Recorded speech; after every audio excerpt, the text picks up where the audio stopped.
의학계는 여성 호르몬을 갑상선암의 원인 중 하나로 꼽고 있다. 그래서 갑상선암 재발 방지를 위해 여성 호르몬 차단제를 사용한다. 그러나 이 처방은 여성들의 갑상선암 원인을 잘못 짚은 데서 나온 처방의 오류다. 2019년 3월 7일 건강보험심사평가원에서 세계 여성의 날을 맞아 보도한 바에 따르면 여성의 갑상선암 환자 수는 29만 296명으로 남성보다 4.6배 많았다. 갑상선 기능 저하증 환자는 남성보다 5.4배, 갑상선암 진증은 남성보다 2.5배 높았다. 의사들은 이를 근거로 하여 유방암, 자궁암, 난소암 등과 더불어 갑상선암의 원인 중 하나로 여성 호르몬을 꼽는다. 하지만 이는 매우 잘못된 분석이며 잘못된 처방을 하고 있다. 의사들은 여성들이 상대적으로 많은 여성 호르몬을 분비한다는 사실을 근거로 여성 호르몬을 여성 갑상선암의 원인으로 지목한다.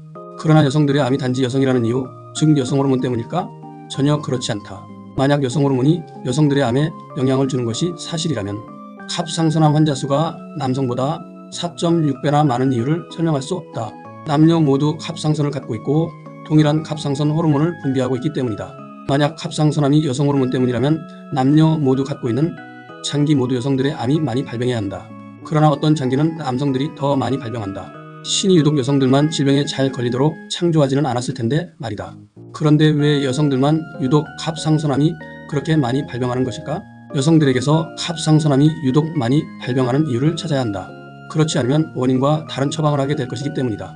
그렇다면 여성과 남성의 생활상의 차이는 무엇일까? 그것이 최근 갑자기 갑상선암이 크게 늘어난 이유로 작용했을 것이다. 그것은 다름 아닌 피임약이다. 남성들은 피임약을 복용하지 않는다. 정관수술을 받는 남성이 있긴 하지만 그것은 약이 아니므로 인체 호르몬에 영향을 미치지 않는다. 그러나 여성들이 복용하는 피임약은 인체에 심각한 영향을 미친다. 피임을 하는 방법은 배란을 하지 못하게 하는 방법, 배란위를 조절하는 방법, 여성의 몸을 일시나 남성처럼 바꾸는 방법, 남성 호르몬제 사용, 그리고 사후 피임약 등이 있다. 피임약은 모두 호르몬 교란을 일으키는 방법이다. 게다가 지속하여 복용하기 때문에 영향이 클 수밖에 없을 것이다. 따라서 갑상선 호르몬에도 영향을 미치는 것이다. 갑상선 항진증 혹은 저하증이 발생할 수 있다. 결국 갑상선암이 발병할 수 있다. 그것은 피임약 부작용으로도 알 수 있다. 피임약 부작용으로는 피부질환, 홍반, 알레르기, 구토, 부종, 가려움증, 메스꺼움, 어지러움, 두통, 체중 증가, 탈모, 담호증, 부정출혈 등의 부작용이 발생할 수 있다. 그 외에 시각장애, 청각장애, 컨디션 저하, 우울감, 발진, 출혈, 유방통 등이 나타날 수 있다. 과량 복용할 경우 쇼크사할 수도 있다. 그래서 당뇨 환자, 흡연자, 임산부, 수유부, 혈관 질환자, 특히 심근경색, 고혈압, 혈전 관련 질환자, 유방암 환자, 간, 장애 환자, 빈혈 환자, 췌장염 환자, 질출혈 환자 등은 복용하지 말도록 권하고 있다. 특히 장기간에 걸쳐 복용하다가 임신을 원하거나 다른 이유로 약 복용을 중지할 경우 상당 기간 동안 부정출혈이나 불규칙한 월경, 주기, 무월경 등을 겪을 수 있다. 임신을 하지 못할 수 있다는 얘기다. 피임약을 사용하면 위 부작용이 나타나는 이유는 무엇일까? 이는 매우 중요한 사항이다. 우리 몸은 호르몬 교란을 하는 등의 독성 물질이 들어오면 이를 퇴치하기 위해 많은 양의 산소를 사용하는데 이때 활성산소가 발생한다. 그러면 혈관이 망가져 산소를 제대로 공급할 수 없다. 따라서 갑상선 조직에 산소가 충분히 공급되지 않는다. 이 상태가 만성화하면 갑상선암이 발병하는 것이다. 이는 갑상선외 자궁, 유방에도 동일하게 작용한다. 피임약으로 인해 유방암, 자궁암도 발병할 가능성이 높아진다는 얘기다. 실제 남성의 고환암이나 전립선암보다 여성의 자궁암이 훨씬 더 높다. 이는 고환이나 전립선보다 자궁이 암에 취약한 구조이기 때문에 나타나는 현상이다. 그러나 갑상선은 남녀 구조가 다르지 않다. 그럼에도 불구하고 갑상선암이 여성들에게 많이 발생한다는 점은 바로 여성들만 피임약을 복용한다는 점에서 의미가 크다. 생리통약 또한 피임약처럼 호르몬 교란을 일으키는 처방이다.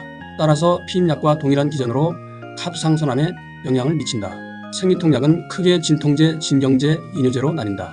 이 중 진통제, 진경제는 호르몬을 교란시켜 발진, 충혈, 구역, 구토, 식욕부진, 변비, 부기, 목마름, 간독성, 급성심부전, 폐혈증, 메트헤모글로빈 혈증을 일으킬 수 있을 만큼의 맹독성의 약물이다.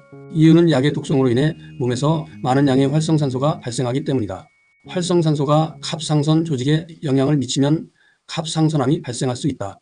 이처럼 여성들에게 갑상선암이 많이 발병하는 이유는 피임약, 생리통약이 큰 영향을 미친 것이다. 문제의 원인인 피임약, 생리통약에 대한 대책이 나와야 한다는 얘기다. 원인을 정확히 진단하지 않은 채 여성에게 많이 발병한다는 이유만으로 여성 호르몬을 원인으로 지목하여 갑상선암 재발 방지를 위해 여성 호르몬 차단제를 처방하는 것은 매우 잘못된 처방이다. 여성 호르몬은 혈관의 탄력과 조직을 유연하게 만들어 세포에 산소가 잘 공급되게 하는 최고의 항암 호르몬이므로 절대 차단해서는 안 된다.